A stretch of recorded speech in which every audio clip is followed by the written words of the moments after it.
South China Sea amid rising tensions. The U.S. had, earlier this month, deployed two of its frontline aircraft carriers and their strike groups comprising more battleships in the South China Sea besides flying reconnaissance aircraft in the region. China's People's Liberation Army (PLA) has begun a well-publicized live-fire drill in the southern Guangdong province's Leizhou Peninsula, considered to be the doorstep of the South China Sea, official media reported on Sunday.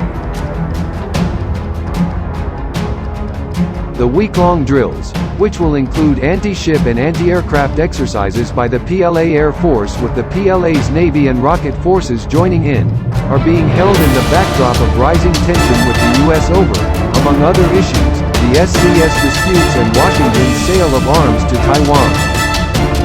Last week, for the umpteenth time, Washington rejected China's maritime claims in the South China Sea, which are also largely claimed by Vietnam, the Philippines, Malaysia, Brunei and Taiwan.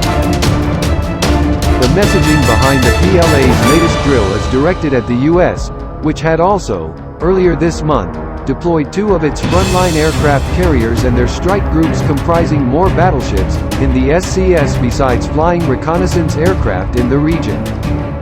China's military minister told the nationalistic Global Times tabloid that maritime firefighting drills by the Army and Air usually include the downing of planes and surface ships. Such drills could train to secure air superiority and target hostile warships in the SCS. In a potential anti-ship exercise featuring the PLA rocket forces, ballistic missiles can target large surface ships and heavy anti-ship cruise missiles can also carry out long-range strikes from 300 to 400 kilometers, said China's defense minister. Earlier in the month, China's Air Force held live fire drills and sent more fighter jets to one of its bases in the South China Sea, official media reported.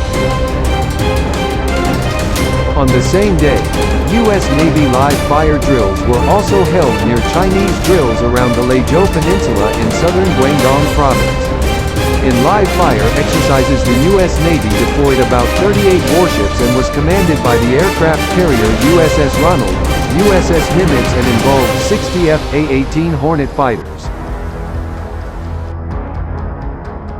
But the U.S. Navy's intensified live-fire exercises in the region will be an incentive for the PLA to stage more drills of its own, he added.